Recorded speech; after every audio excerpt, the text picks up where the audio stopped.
We are back with my friend David Rosenberg, and I want to give the floor to you to tell us what you're thinking about today. Well, I've been proceeding generally in chronological order. I started out with the synagogue and the coming together of the Jewish community from different sources in the 1930s and the actual founding of a synagogue in 1935. And then in the second segment, I talked a bit about the refugees from Germany and Austria that came to Amiens briefly, like birds on a telegraph wire, and how they weren't quite remembered, in the communal memory of the Shoah. Maybe remembered for a while, but kind of left out of the memorial plaque. All right, then I went into Aryanization, the process by which properties, businesses, and residences were transferred from Jewish to non-Jewish hands.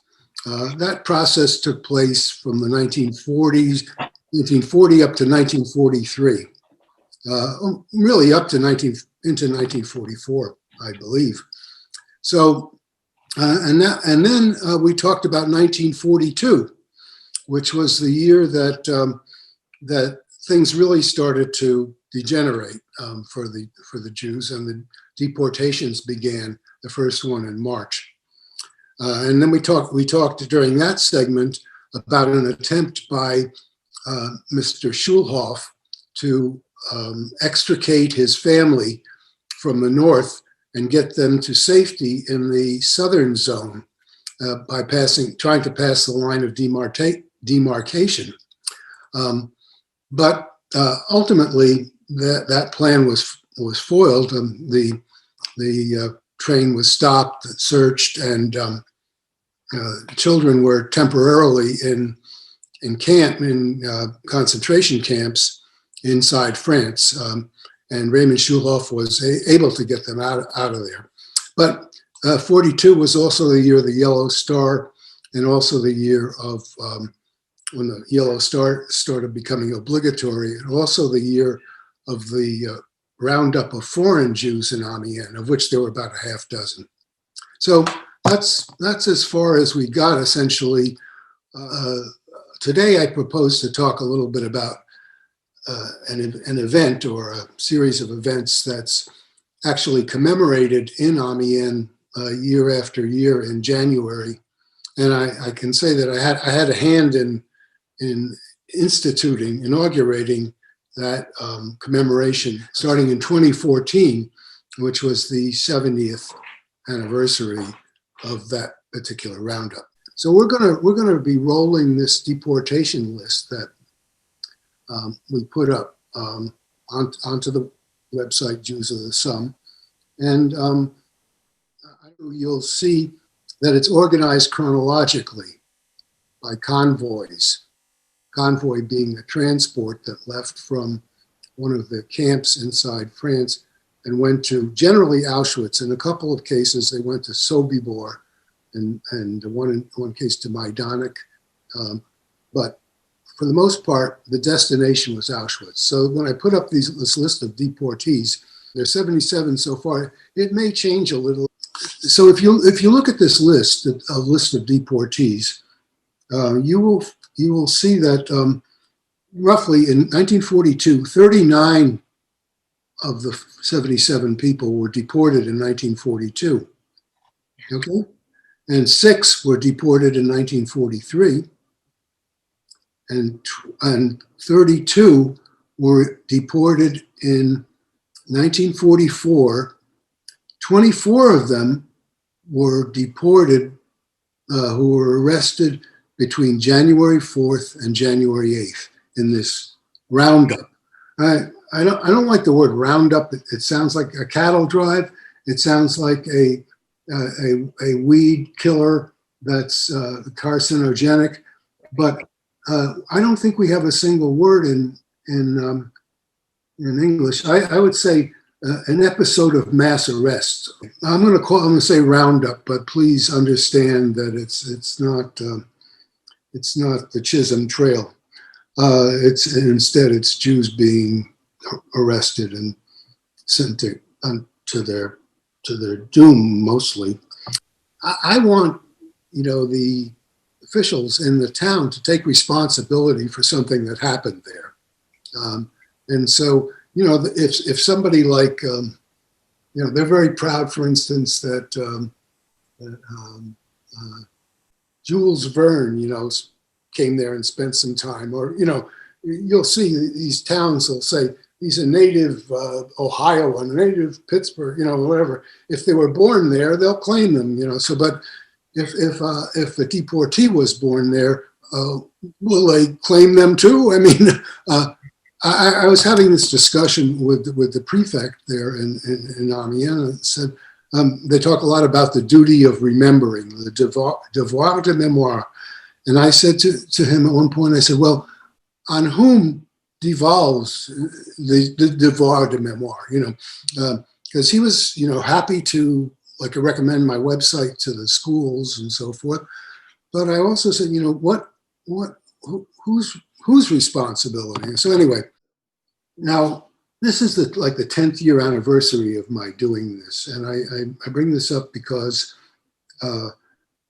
in May 8th, exactly, 2011, that's the anniversary of the end of the war, May 8th, they actually dedicated a plaque in Amiens in memory of this roundup. And Jeanette Schulhoff, I wasn't there. This was during the springtime. You gotta go over there in the summer. In the springtime, they dedicated a plaque, and Jeanette Schulhoff, who wrote the memoir, which described, among other things, this roundup, which netted her parents and her grandmother and adoptive half-brother, in which she was fortunate to escape. She was there, and some city officials, and they dedicated a plaque in commemoration of this roundup. And when I went over there in the summer, I was interested to see this because I was just starting to get interested in the subject. I went over there and I saw the plaque with my friends, my Catholic friends there.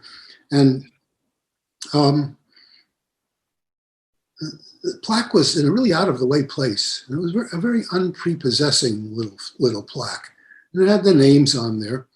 And then I wondered, why is it out of the, why is it all the way out here? They had a square named after it.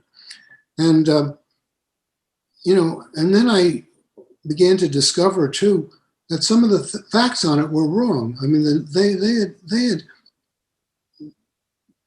had included people who I couldn't find any information about. Other people, they said that all of the people had been arrested on January 4th, in this roundup, sent that very day to Drancy camp, and deported on convoy number 66, which to Auschwitz, leaving on January 20th, 1944, deported to their death. Well, it wasn't entirely, it was inaccurate. It wasn't, they didn't completely miss the boat, but what was inaccurate about it? Well, it just included people who were arrested in Amiens when in fact the roundup between January 4th and 8th took place in the entire Department of the Somme, all the way up to the coast, and included other people who weren't mentioned. Well, it's okay to say that, but why, if you're dedicating a plaque, why just restrict it to people in Amiens? And then as I say, not only that, there were people who were, I didn't have any information from the Memorial of the Shoah website or elsewhere about them being in Amiens or being arrested or deported.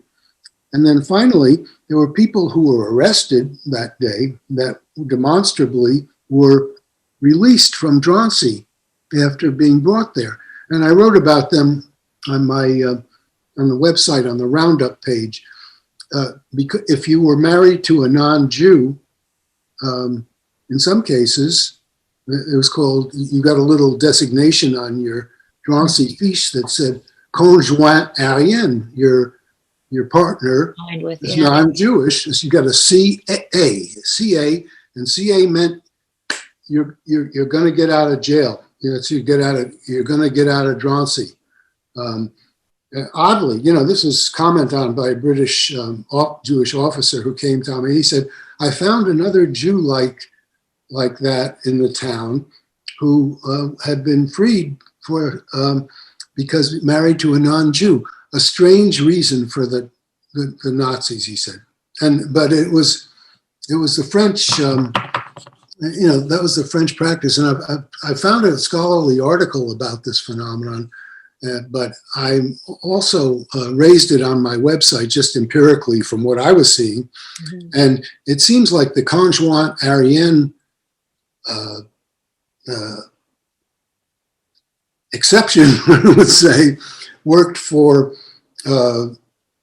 male arrestees whose wives were non-Jewish, but the reverse, it didn't, I'm just saying I have a limited sample here. But in the group of people that I was discussing there, who got arrested in the raffle, the roundup, raffle is a French name for roundup. That's what they call it. And sent to Drancy.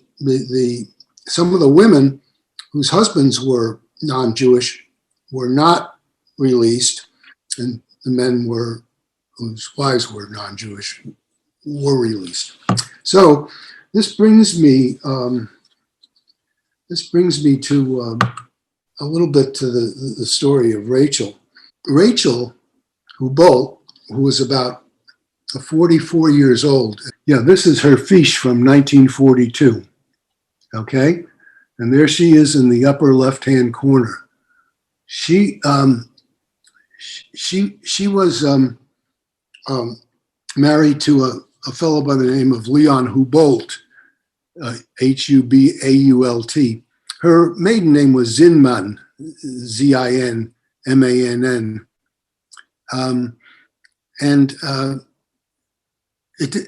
It turned out not to help her that she was married to a non-Jew. This was her second husband, but I'm going to go a little bit into her story in just 1 second.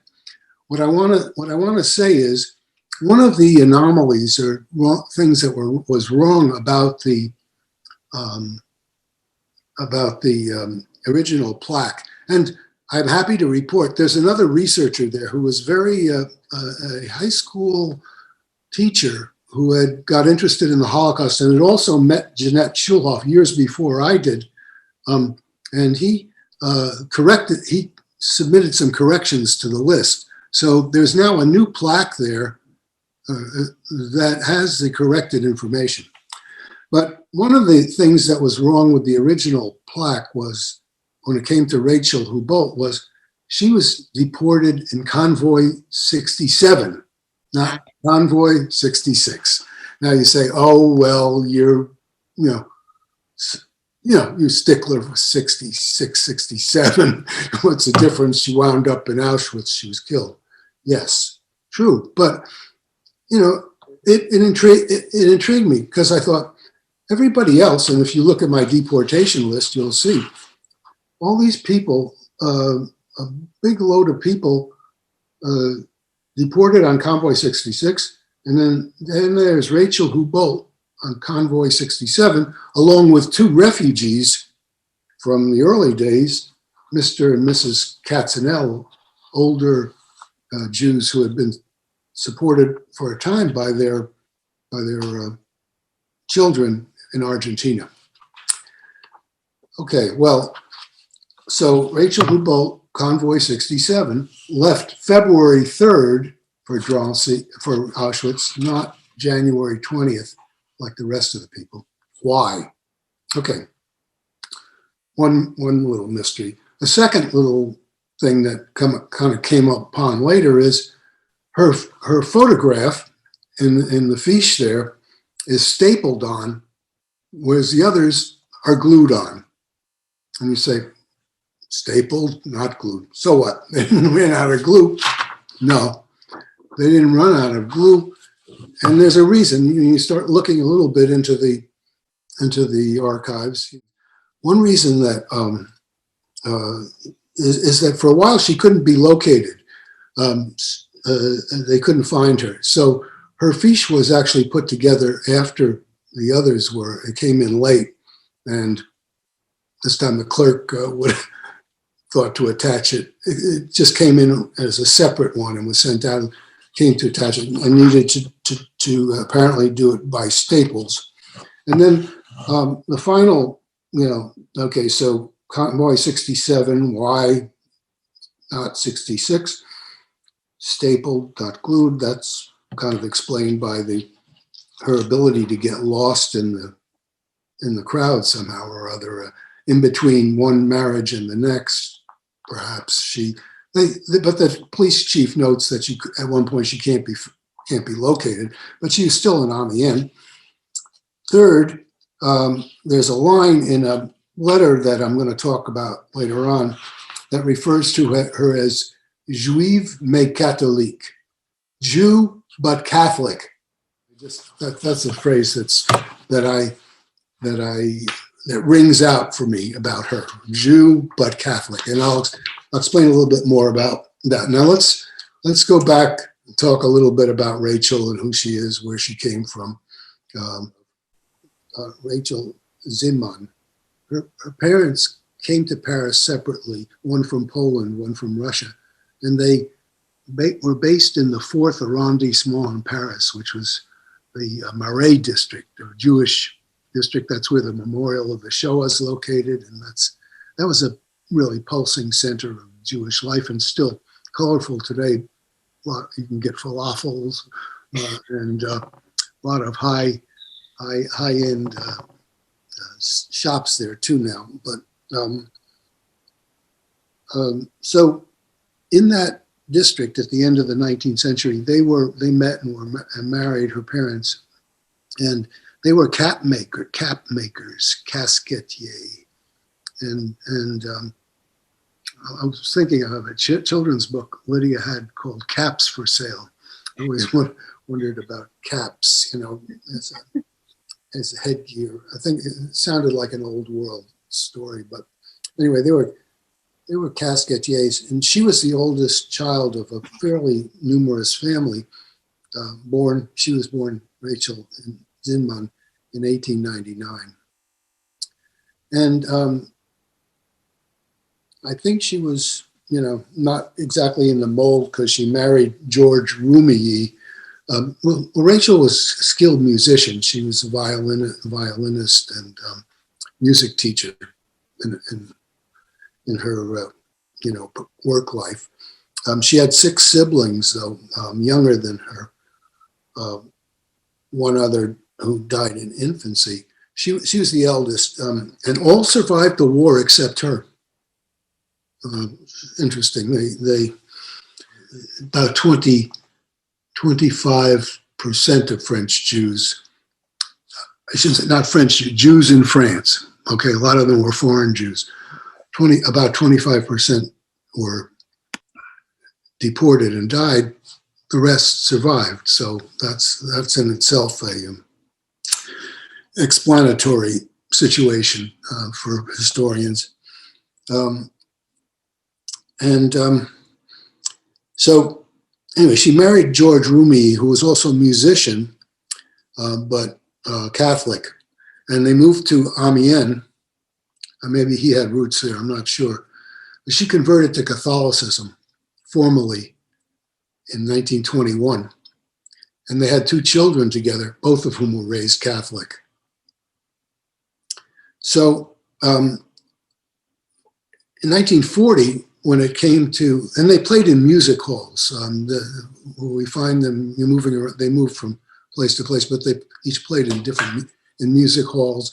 And George Rumi, also may have played in movie theaters where they had silent movies,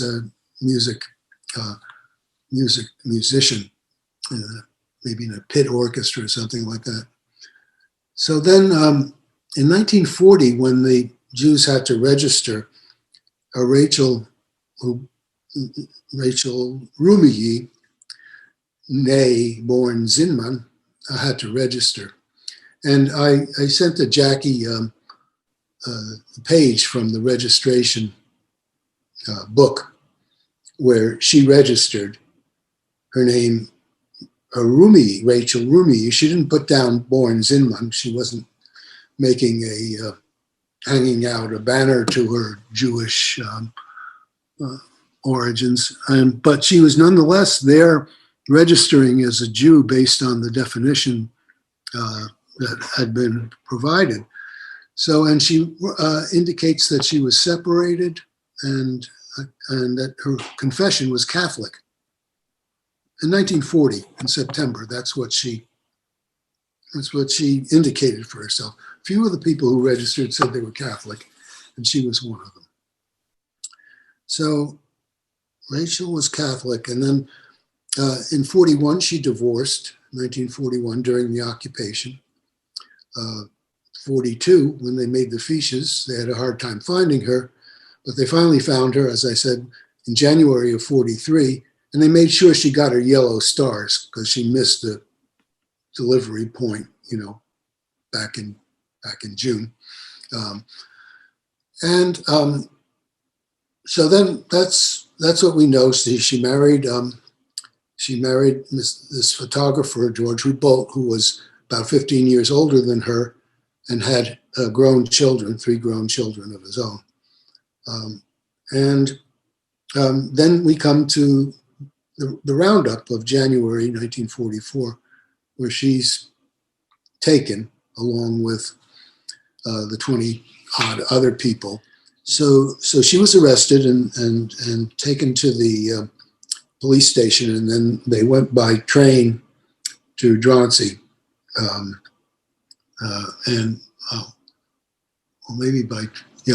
then we have the little fiche where she. I think I talked about this. They kind of took the valuables that people had entering Drancy, whether they were jewels or cash, and they gave them a little receipt, which meant nothing. They were basically police takings in the end.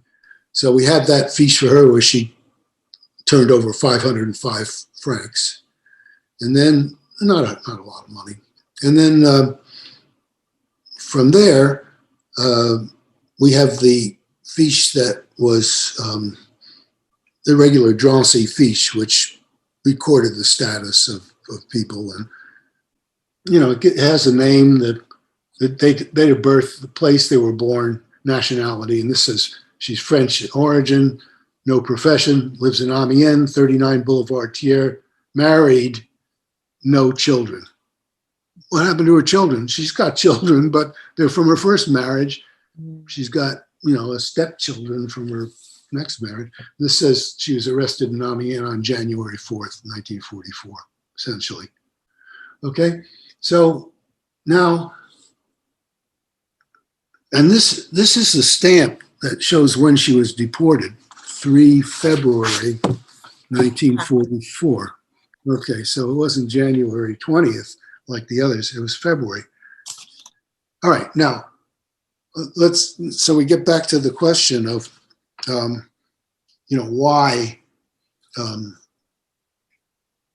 why she wasn't deported with the other people. Well, she made, and the answer is also sort of probably lurking a little bit at the top there. It says at the top, she says, Sadi, and it's probably demi-juive. That means she says she's half Jewish. Yeah.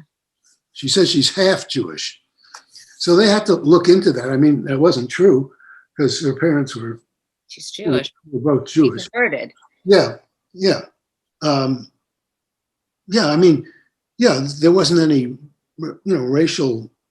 So she may have, launched a doubt there that, maybe she should not, didn't have three grandparents of Jewish race. Okay, so her deportation was probably held up because of that. And then in the archives, I found out some other things, because apparently she did launch something or other, because the head of the Vichy, government there, Monsieur de Brinon, then asked for an investigation to be launched into her her background and so forth at Amiens. The problem with that, though, is, and this is what I call tristesse d'archives, the sadness of the archives. He launches this, he asks for this investigation in Amiens on February 10th. On February 10th, she's dead, probably dead.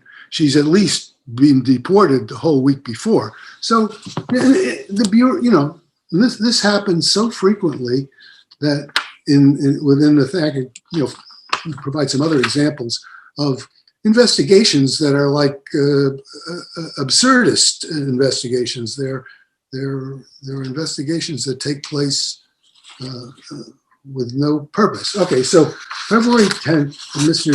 Brinon, the highest ranking member of the Vichy, Interior Ministry, whatever, asks the Amiens people. And so the prefect asks the police chief, sort of like the local FBI bureau, commissariat of general information locally, to look into background and character. And he produces a nice full-page thing, reference to your letter of 14 February, that's to the prefect, relative to the inquiry to effectuate that on the subject of Madame Hubolt, living in Amiens, 39 Boulevard Thiers, recently arrested by the German authorities. I have the honor to present the following. And he's got the background of her marriages and so forth, children, divorced.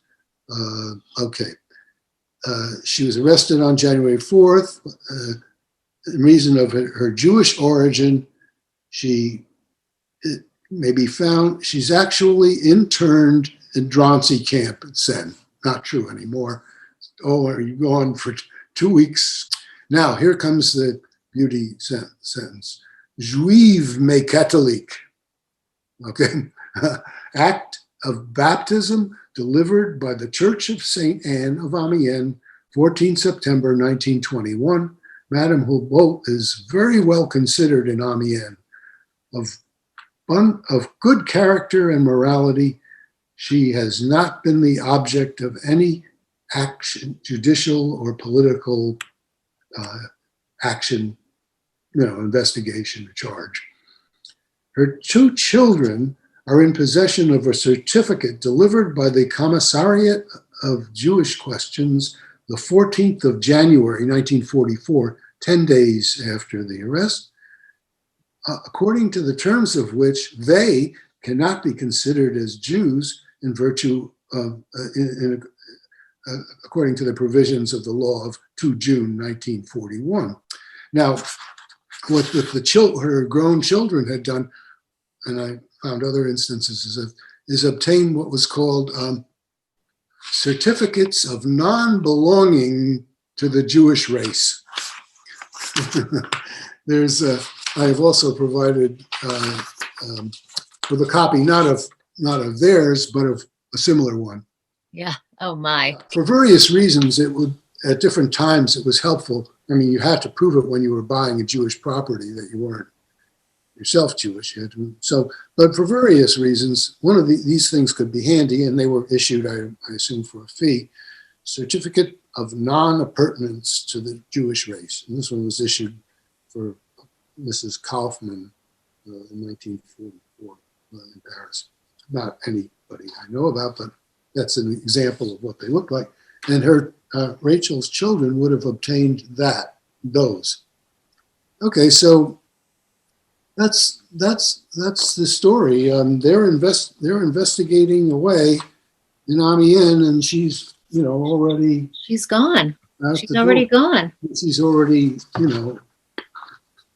I mean, some people were selected for work, but she wasn't among them. So when they found her, and I don't know if there's an answer to this, but when you find in the archive that they found her to be Jewish but Catholic, had they found that before she was deported, would that have been enough to prevent her deportation? Do we know that?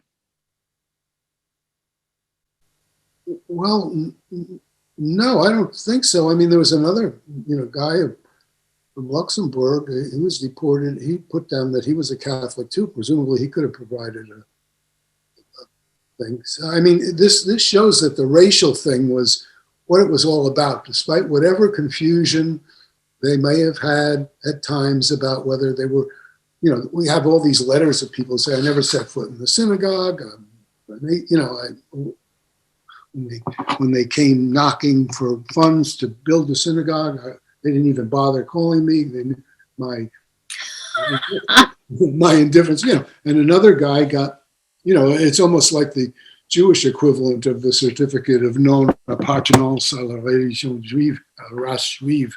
Yeah, it says not belonging to the Jewish race, So it was never about anything but race, So I'm pressing on this point because we talk so much about racism now, and one of the things we have inherited from the Holocaust and from this Nazi racial logic is this idea that Jews are a race. And anytime I hear that, I say, no, Jews are not a race. But when we really dig down into what happened with Rachel, with this story of Rachel, and you have the documentation of the belief that being Jewish is in the blood, therefore a conversion, even if the documentation says Jewish but Catholic, a conversion would not have been enough to save someone's life if they were believed to be Jewish by blood. No. That's why she, probably made that desperate assertion that she was half Jewish, And we end up getting confused when we want to. I do this every time. I'm like, here's what we're talking about today that fits with what you're talking about in Amiens in 1943 and 1944. But when we talk about anti-Semitism now and racism now, we're not talking about two kinds of racism. We're talking about racism and something else. And it's really complicated. It helps to have this kind of historic context to understand what was happening in the Holocaust versus what's happening in the United States in 2021.